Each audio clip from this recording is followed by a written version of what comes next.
Şənbə söhbətləri. Ədəbiyyat almanaxı.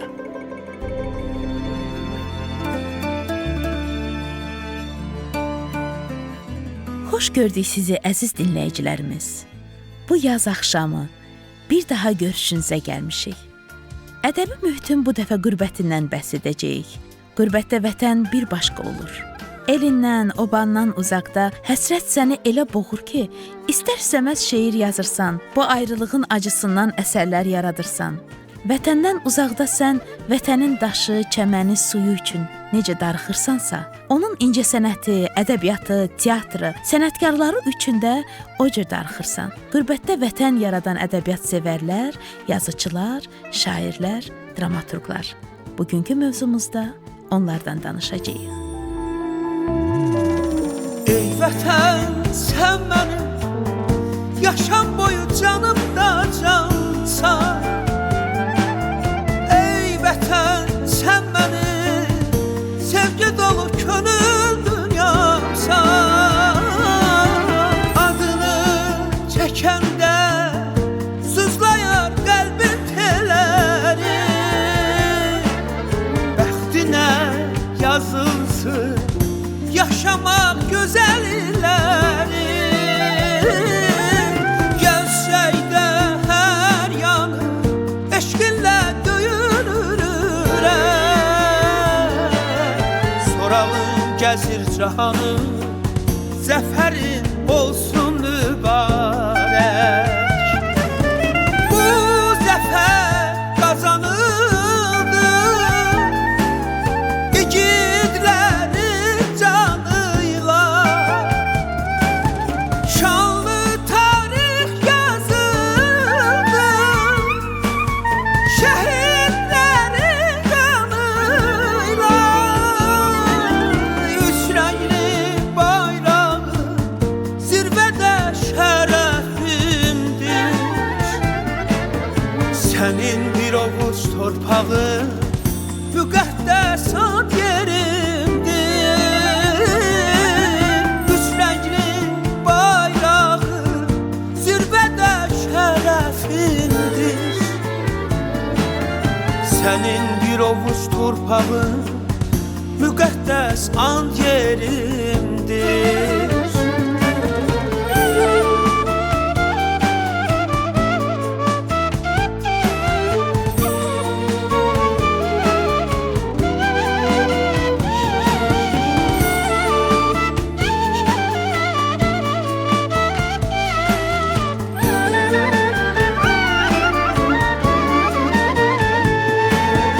Adını çəkəndə sızlayar qəlbin teləri. Bəxtinə yazılsın yaşamaq gözəl illəri. Gəlsək də hər yanı eşqinlə döyünür ürək. Sorağın gəzir cahanı, zəfərin olsun mübarək. Sorağın gəzir cahanı, zəfərin olsun mübarək.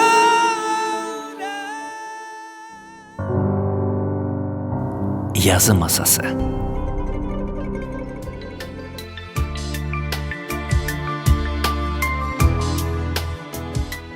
Yazı masası rubrikasının bu dəfəki qonağı Azərbaycan Yazıçılar Birliyinin fəxri üzvü, İraq Türkmən Yazıçılar Birliyinin və PEN Beynəlxalq Yazıçılar Birliyinin üzvü Eluca Atalıdır.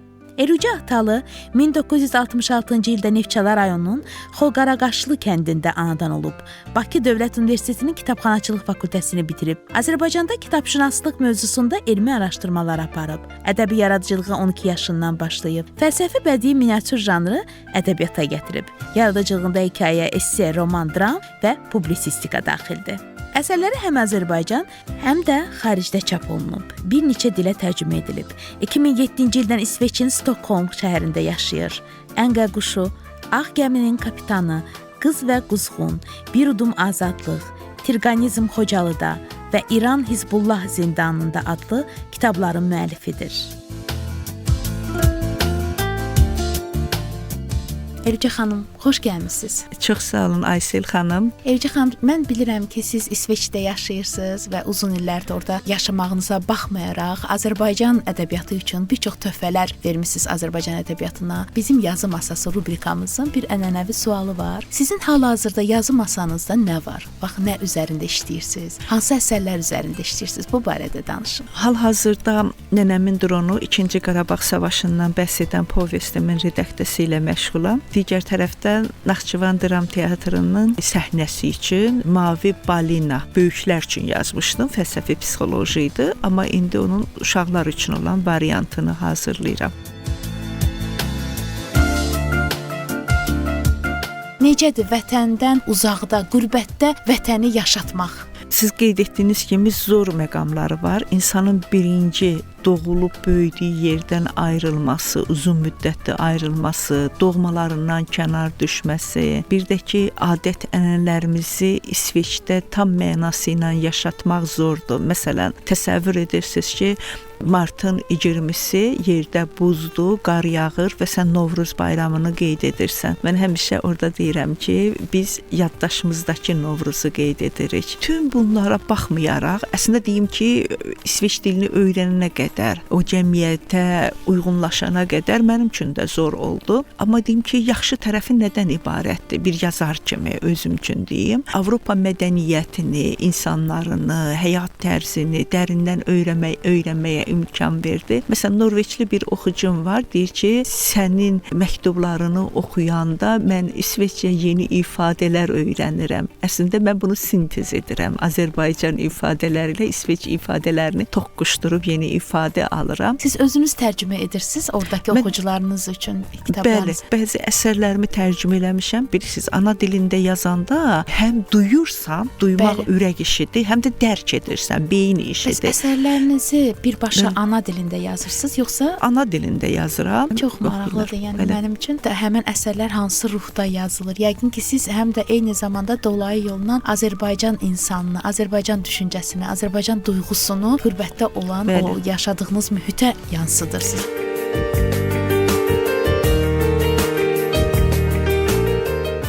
Elvicə xanım, vətənə gəldiyiniz gündən mən elə görürəm ki, siz tədbirlərə qatılırsınız, sizin üçün çox gözəl yaradıcılıq gecələri keçirilir.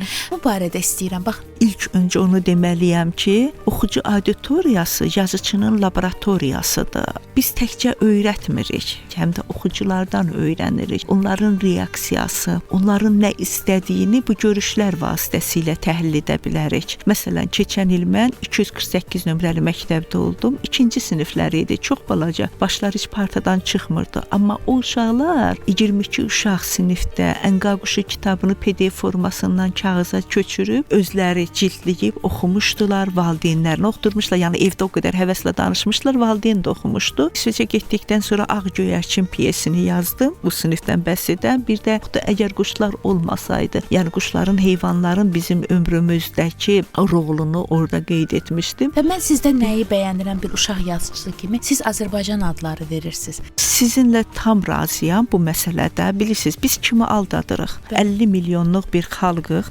Bizim Dədə Qorqudumuz var, bizim Zərdüştümüz var, bizim Füzulimiz, Nəyimiz, Nəsibimiz. Ədəbiyyatın missiyası insan yetişdirməkdir. O insanı sən necə yetişdirəcəksən? Onun beyninə eybəcər toxumlar səpməkləmi? Bax, bugünkü siz özünüz teatr sahəsindəsiniz. Bugün bizim uşaqlarımız Disney filmlərinə baxırlar. Batmana, Hörmüçək adam, Superman. Bunlar bir yazıçıların fantaziyasıdır. Amma bizim Şuşa qəhrəmanları, o qayalıqları dırmaşanlar Hörmüçək adamlardan artıqdır. Çünki onlar gerçəkdir. Amma biz onların obrazlarını cizgi filmlərinə, uşaq filmlərinə gətirə bilmişikmi? Yox. Bilirsiniz necədir? Siz özünüz bilirsiniz ki, sənət əsərləri rəngarəngdir. Çünki onun dekorasiyası, rəssam işi, rejissor, musiqi, aktyor oyunu daha çox uşaqları cəlb edir də.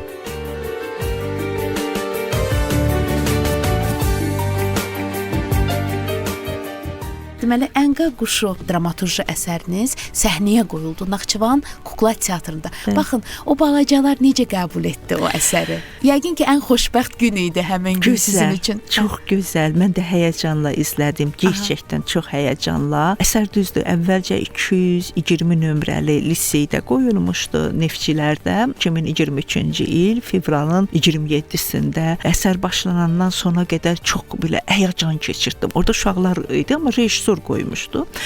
Burada isə tamam başqa professionallar idi, bəstəkar, rəssam işləmişdi geniş şəkildə və maraqlısı ondan ibarətdir ki, tamaşa bitdikdən sonra səhnədə oturdum, uşaqların suallarına geniş cavab verdim və hər kəs dedi ki, mən o kitabı oxumaq istəyirəm.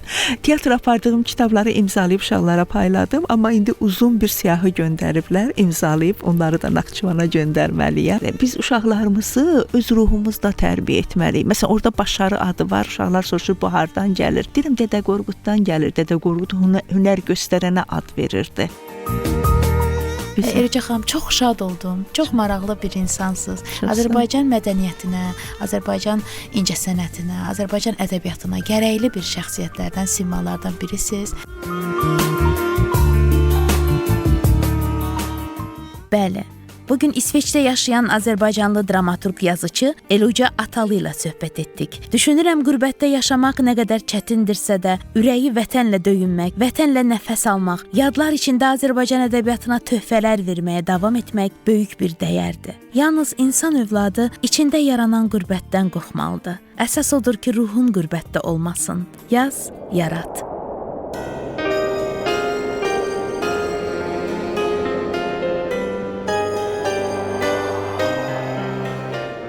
Sizlərlə bugün bir şənbə söhbətimizin də sonuna gəldik. Verilişi sizin üçün hazırladılar. Mən Aysel Fikrət, rejissor Anar Məmmədov.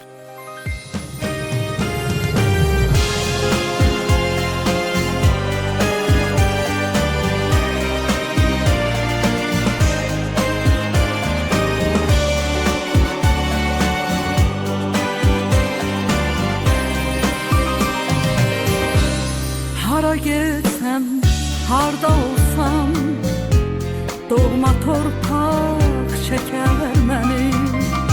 Şirin dillə danışdığım o Qarabağ çəkər məni. Mən kürümü, arazımı başqa çaya dəyişmərəm. Öz yayımı, öz yazımı mən heç nəyə dəyişmərəm.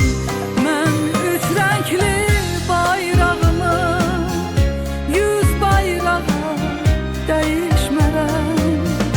Türk əsilli öz xalqımı heç bir xalqa dəyişmərəm. Türk əsilli